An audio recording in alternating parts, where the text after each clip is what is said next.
O viking que fundou a Normandia, a verdadeira história por trás do saque que virou coroa. Ele nasceu no ruído do mar e da guerra, caminhou por costas que não figuravam em mapas confiáveis e atravessou fronteiras que ainda não existiam. Foi chamado de Hrolf por uns, Rolo por outros, dinamarquês para certos cronistas, norueguês para outros tantos. E, enquanto o mundo discutia a sua origem, ele tomava decisões que redesenhariam a Europa. Porque esta não é apenas a biografia de um homem, é a metamorfose de um saqueador em governante, do pagão que negocia com um rei cristão e transforma tributo em tratado, espada em lei. Esta é uma história de passagem, de como o ferro e o fogo podem se converter em ordem, e de como a dúvida sobre a origem de um homem se torna menor diante da certeza do seu legado. Se você valoriza documentário que une rigor e emoção, deixe o seu like agora. Isso sustenta a nossa jornada de análise e ajuda a levar adiante a investigação de uma história oculta que poucos contam. As neblinas da Escandinávia guardam mais perguntas que respostas. Alguns manuscritos tardios sussurram que o pai de Rolo teria sido Rognvald Eysteinsson, um jarl ligado a Harald Cabelo Belo. Outros textos, compilados já em território franco, defendem que seu pai se chamava Ketil, talvez o mesmo Ketil Flatnose dos mares ao redor da Escócia. Os nomes mudam, as sagas se contradizem. Os cronistas escrevem um século depois para agradar netos que já reinam. Mas algo permanece. Rolo aparece como um jovem expulso de sua terra após conflitos com o rei. Poupado por um apelo da mãe, Hilder, e lançado ao exílio com a sentença que muitos vikings transformaram em destino. Navegar até encontrar um lugar onde a coragem abastecesse a mesa e a ousadia pagasse o preço do retorno. É nesse vazio de certezas que o mito encontra o homem, e onde as versões oficiais precisam conviver com os fatos possíveis.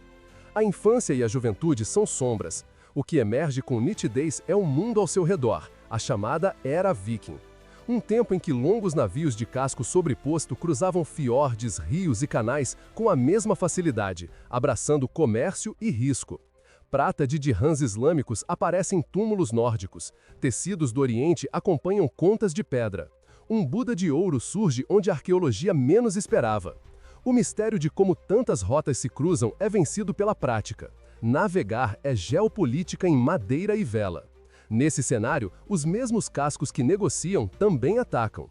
O elemento surpresa desce por rios como o Sena e converte mosteiros ricos em resgates generosos. A França Ocidental, herdeira do império fragmentado de Carlos Magno, descobre que fortificar pontes e coletar tributos de proteção é mais eficiente que prometer batalhas que não pode manter. É nesse teatro que o nome de Rolo começa a se fixar no papel. Crônicas o colocam à frente de frotas que sobem o Sena, uma Rouen em chamas, mosteiros que compram sua própria paz, e uma Paris sitiada aprende com medo o preço da demora. Anos passam. Tratados de ocasião compram verões tranquilos, mas o ciclo retorna. Quando enfim a exaustão se impõe, o rei Carlos, dito o Simples, escolhe outro caminho. Oferecer terra em lugar de prata, fidelidade no lugar de fuga. Se Rolo transformar-se de inimigo em guarda de fronteira, a ferida do reino cicatriza. E nasce a proposta que mudará a história. Terras entre o Epte e o mar, mais a vizinhança inquieta da Bretanha, em troca de lealdade e batismo. Por trás dos ritos, uma equação pragmática. Ao entregar uma faixa até então improdutiva a um chefe de comprovada eficiência militar, a coroa terceiriza a defesa do Sena e converte o problema em solução. O dia da cerimônia desenha a cena que a memória adora. O vassalo deveria beijar o pé do rei. O corpo de Rolo recusa dobrar-se. Um guerreiro ergue o pé real para aproximá-lo da boca. O rei tomba para trás. Os francos se horrorizam, os nórdicos riem. Por trás do gesto, o enunciado de um novo equilíbrio. Rolo não seria um cortesão fraco, seria um aliado firme.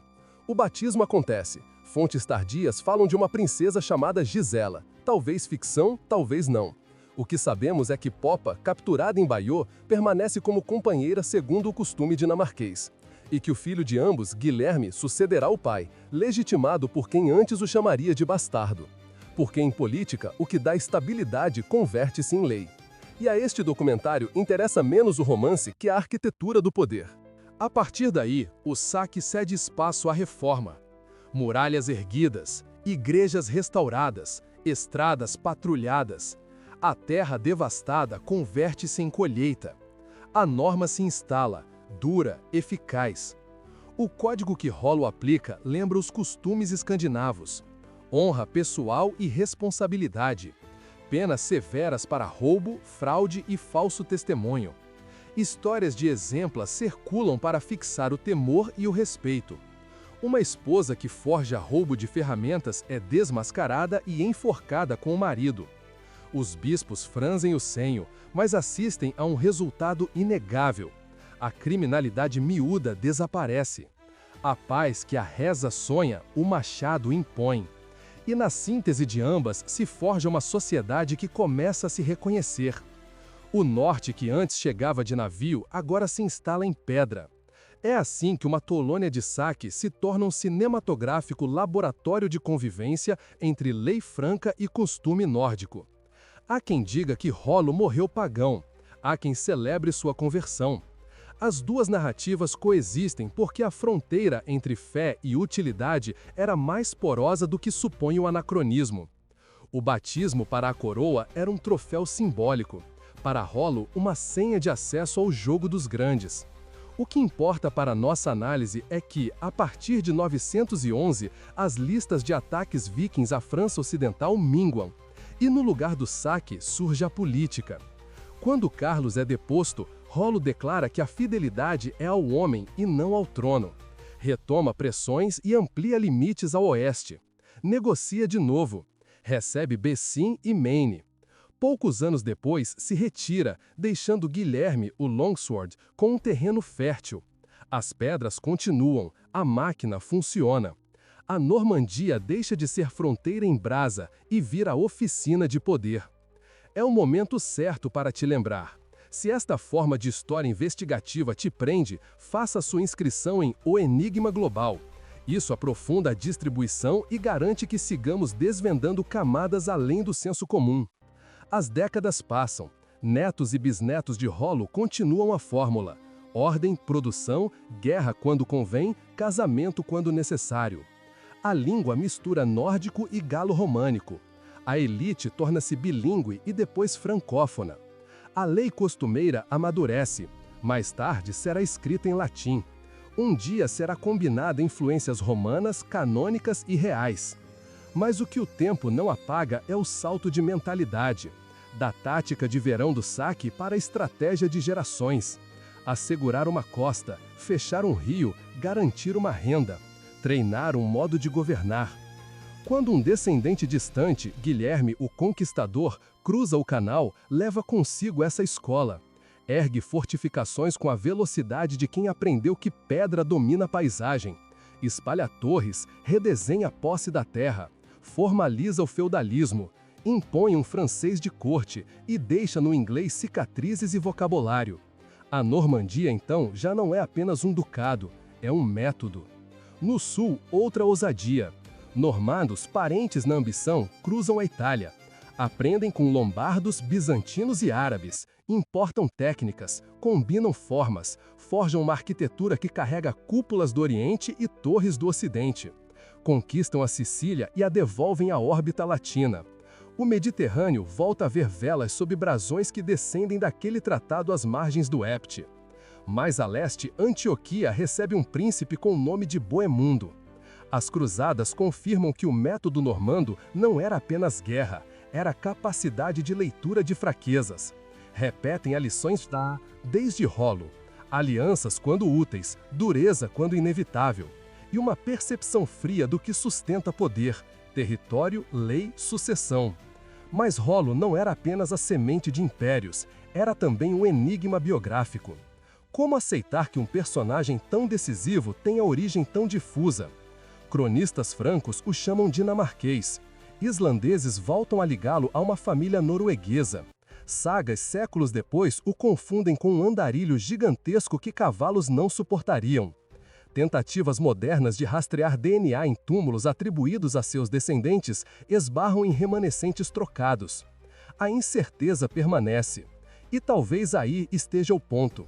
Enquanto discutimos onde exatamente nasceu, vemos com clareza o que realizou. Ao contrário de heróis compostos de pura lenda, Rollo deixa pegadas práticas. Um tratado com cláusulas, uma capital em Rouen, um silêncio de pilhagens, muros reerguidos, um documentário de decisões concretas. O resto é poeira de biblioteca e vaidade de genealogia. A lenda do beijo recusado no pé do rei sobrevive porque dramatiza o choque de mundos.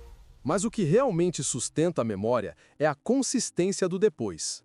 Quando crônicas confessionais tentam embelezar o batismo como o triunfo da cruz contra a espada, o cotidiano de tribunais e guarnições conta outra história.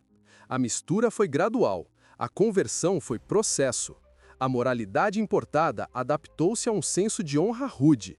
A igreja pode ter torcido o nariz, mas preferiu altares reconstruídos e dízimos garantidos a ruínas devotas.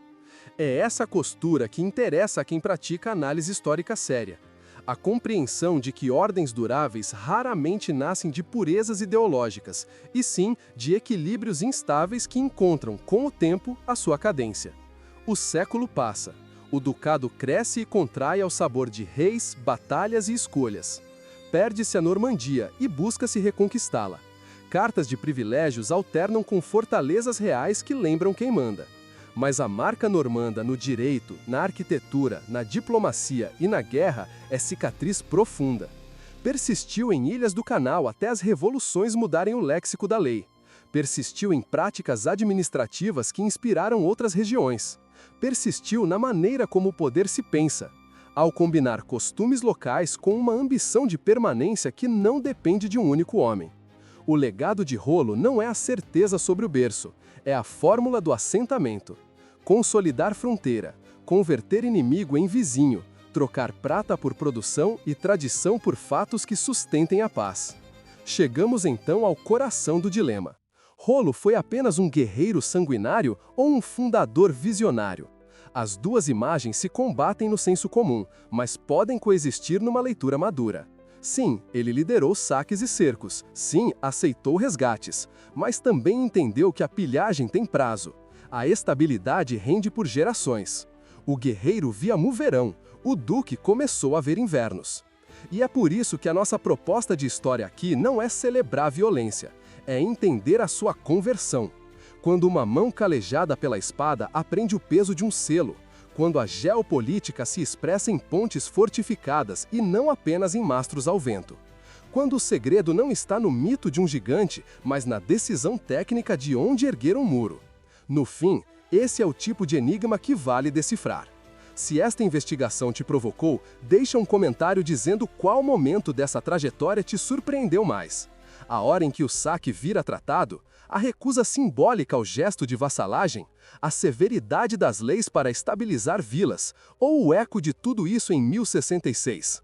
A sua voz afina o roteiro coletivo e dá direção ao próximo mergulho, porque curiosidades sem método viram ruído, e aqui o compromisso é desvendar, com base em fatos, ritmo cinematográfico e responsabilidade de quem sabe que a memória pública se constrói também no YouTube. No fim, Rollo permanece mais homem do que mito quando aceitamos o que os documentos nos permitem ver. O mar que o trouxe, o rei que o aceitou, a terra que ele tornou fértil e a dinastia que prolongou sua sombra. O resto são ornamentos de cronista, e mesmo eles cumprem uma função, manter viva a narrativa. Nós escolhemos outro caminho, o de voltar às margens do Sena e ouvir as pedras. Entre uma ponte reforçada e uma igreja reerguida, existe um país que aprende a respirar sem incêndios. E há nesse aprendizado uma lição que atravessa séculos. O poder que dura não é o que humilha, é o que organiza, o que troca medo por regra, improviso por rotina e lenda por calendário de colheitas. Foi assim que um viquingo de origem contestada moldou uma França mais coesa e ofereceu à Inglaterra um espelho duro, donde viria uma nova forma de governo, uma língua de corte e um modo de administrar a terra. E, enquanto o debate sobre seu berço continua, a Normandia, que ainda carrega no nome os Homens do Norte, responde: o que importa não é de onde ele veio, é o que construiu quando chegou.